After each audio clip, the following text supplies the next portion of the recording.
আজকে আমরা আবারও অনেক সুন্দর একটা জায়গায় যাচ্ছি। কোথায় যাচ্ছি একটু পরে বলবো। প্রথমেই আমরা তো ট্যাক্সিতে সকালবেলা উঠে পড়েছি। এটা হচ্ছে বার্মিংহাম সিটি থেকে প্রায় ট্রেনে যেতে আমাদের ১.৫-২ ঘন্টার মতো লাগবে। তো আজকে আমাদের জার্নিটা হবে ট্রেন জার্নি। তো আমরা ট্যাক্সি থেকে নেমেই আমরা দৌড়ানো শুরু করে দিয়েছি, কারণ আমাদের ট্রেনের টাইম খুব কাছাকাছি চলে এসেছিল। এটা হচ্ছে বার্মিংহাম নিউ স্টেশন। আজকের আমাদের হবে ট্রেন জার্নি। তো আমরা এখানে ট্রেনের টাইমিংগুলো দেখছিলাম, কোন প্ল্যাটফর্ম থেকে আমাদের ট্রেনটা ছাড়বে। তো যাই হোক, আমরা ট্রেনে উঠে পড়েছি এবং ট্রেন ছেড়ে দিয়েছে। তো এইখানে যেহেতু সকালবেলা ছিল, দুই পাশের দৃশ্যটা খুবই মানে নয়ন জুড়ানোর দৃশ্য ছিল। তো হঠাৎ করে হাসিনের অনেক মুড অফ, কারণ হাসিনকে সকালবেলা জোর করে ঘুম থেকে তুলে নিয়ে এসেছি আমরা। তার জন্য হাসিন কোনো কথা বলছিল না, আমার কোলেই বসেছিল পুরো ট্রেন, এবং সে কোনো কথাই বলছিল না, সে শুধু চুপ করে বসেছিল। তো আমিও আর তাকে ডিস্টার্ব করছিলাম না। তো এইখানে আপনার ট্রেনের দুই পাশ দিয়ে সুন্দর, আমাদের দেশে যেমন সুন্দর দৃশ্য দেখা যায়, সরিষা ক্ষেত, ধান ক্ষেত, তো এখানেও ওরকমই একই রকম। তো মনে হচ্ছে যে বাংলাদেশের সরিষা ক্ষেত, আসলেই মনে হয় সরিষা ক্ষেত। আমি দূর থেকে যতটা বুঝতে পেরেছি, হয়তো বা এটা ওদের আর কি নিজস্ব। তো এইখানে হাসিন একটু উঠেছিল, উঠার পরে তার কথার বাক্স ছেড়ে দিয়েছিল, কি বলছিল আমার মনে নেই। তো আমরা এখানে প্রথম একটা স্টেশনে নেমেছিলাম। তো এখানে ট্রেন অনেকটাই লেট করেছিল। তো যাত্রীরা একবার এই প্ল্যাটফর্ম ওই প্ল্যাটফর্ম, স্ক্রিনে একবার দেখাচ্ছিল প্ল্যাটফর্ম 1, প্ল্যাটফর্ম 2, এইভাবে করে আর কি আমরা প্ল্যাটফর্ম চেঞ্জ করছিলাম। তো ফাইনালি আবার ট্রেনে উঠেছি। উঠার পরে তো যাচ্ছিলাম। তো ওই যেই ট্রেন স্টেশনে আমরা দাঁড়িয়েছিলাম সেটারই কিছু ক্লিপ আমি নিয়েছিলাম। ছোট্ট একটা রেল স্টেশন। তো এইখানে আমরা প্রায় সব স্টেশনই সেম, সব স্টেশনেই আপনার সব রকম সুযোগ সুবিধা আছে, কারণ এখানে প্রত্যেকটা সিটিতেই আপনি সব কিছুই পাবেন। মানে প্রত্যেকটা দোকানের বা সুপার স্টোরের একটা করে ব্রাঞ্চ থাকবেই, সেটা যত ছোট সিটি হোক না কেন। ট্রেন স্টেশন থাকবে, বাস স্টপ থাকবে, যাত্রী উঠুক বা নামুক, একটা যাত্রীও যদি দাঁড়িয়ে থাকে সেই বাস স্টপেও বাস থামবে। এখানে আরও কিছু ক্লিপ নিচ্ছিলাম। আকাশটা অনেক পরিষ্কার ছিল, গাছপালা সবুজ, যেহেতু সামার। এখানে সামার মানেই সবুজ, আর উইন্টার মানেই সব কিছু মানে জরাজীর্ণ। আপনি চারিদিকে তাকালেই আপনার মনটা খারাপ হয়ে যাবে উইন্টারে, আর সামারে আপনি যেদিকেই তাকাবেন আপনার মনটা ভালো হয়ে যাবে। তো এইটা স্টেশন, সেই যে স্টেশনে আমাদের অনেক লেট হয়েছিল ট্রেন আসতে, সেই স্টেশনটা।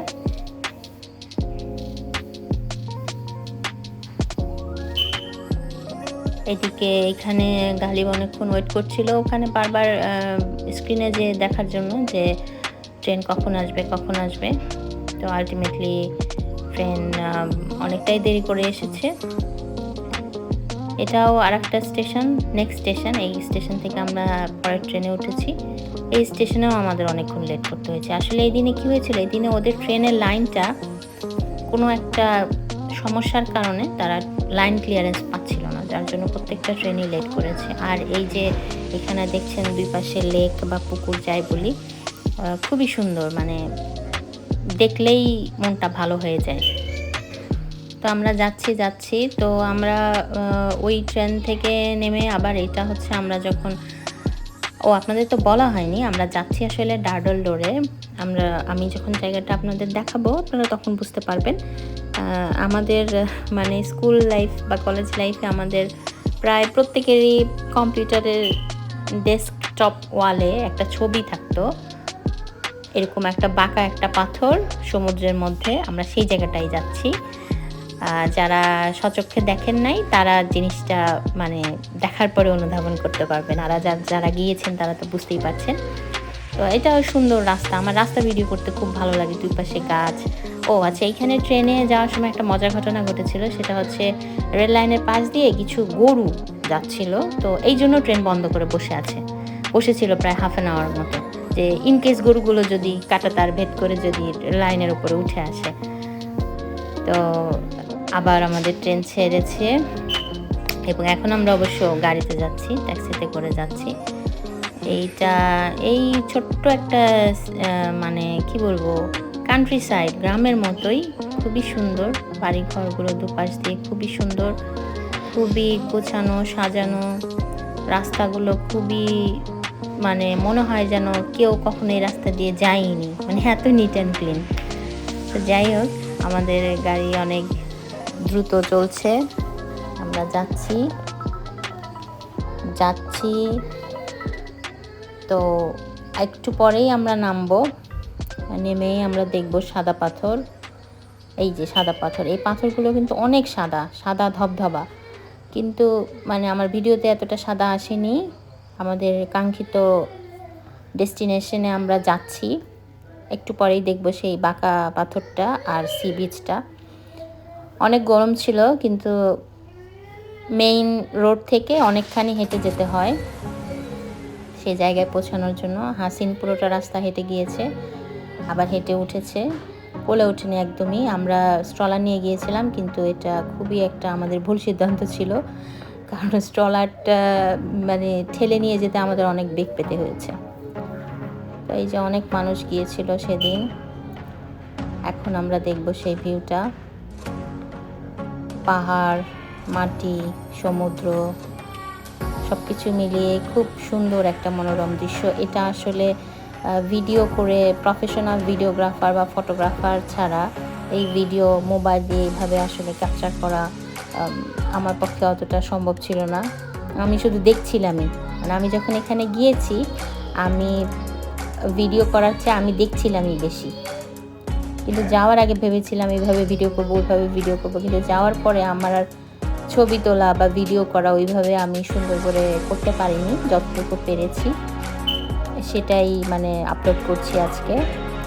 কিন্তু এটা মানে অনেক সুন্দর, আপনি গেলে আপনার চোখের ক্যানভাস তো আর ক্যামেরায় আনা পসিবল না। তো এই সেই বাঁকা পাথর। এখন হয়তো আপনারা বুঝতে পেরেছেন আমি কিসের কথা বলছিলাম। এই যে পানিগুলো এত স্বচ্ছ ছিল, এইখানে পাথর পুরা স্যান্ডি বিচ না, স্টোনি বিচ, সরি। তো এই তো হাসিন খেলছিল, হাসিন তো জুতা খুলে সে বলছিল যে আই ওয়ান্ট টু সুইম। আমি বললাম যে তুমি তো সুইম পারো না। সে ওটা বুঝতে পারছে না, সে জানে যে বিচে গেলে সুইম করতে হয়, এই জন্য সে জুতা মোজা খুলে একদম নেমে গিয়েছিল পানির ভেতরে। পরে অনেক বুঝিয়ে সুঝিয়ে তাকে এখানে, আর সে অনেক পছন্দ করে, ছোট ছোট স্টোন, সে সারাক্ষণই এই স্টোন নিয়ে খেলেছে। তার একটা ছবিও তুলতে পারিনি আমরা, সে শুধু স্টোন নিয়ে পানির মধ্যে ঢিল মেরেছে। এখানে আবার ওর গালিব হাসিনকে নিয়ে একটু হাঁটছিল সমুদ্রের বাড়িতে, কিন্তু আমাদের একটু তাড়া ছিল, কারণ আমরা যেহেতু বাস আর ট্রেন জার্নি মিলে করছিলাম। তো আমাদের বাসের যে সর্বশেষ বাসটা বিকেল 5টার দিকে এখান থেকে ছেড়ে যায়। তো আমরা উবার নিতে পারতাম, কিন্তু আমাদের মোবাইলে চার্জ ছিল না, লাস্টের দিকে শেষ হয়ে গিয়েছিল, যার জন্য আমাদের বাসেই করেই আসতে হয়েছে। এই যে সমুদ্রের পানির ঝাপটা, বঙ্গোপসাগরের কথা মনে পড়ে যাচ্ছিল, যদিও এর কাছে আমার মানে বঙ্গোপসাগরের কাছে এটা কিছুই না, তারপরেও ভালো লেগেছে আমাদের অনেক। এই যে সেই সাদা পাথর আবার ভিডিও করছিলাম আমি। এই তো সবশেষে বিকালের দিকে আমরা ব্যাক করছিলাম আমাদের জার্নি।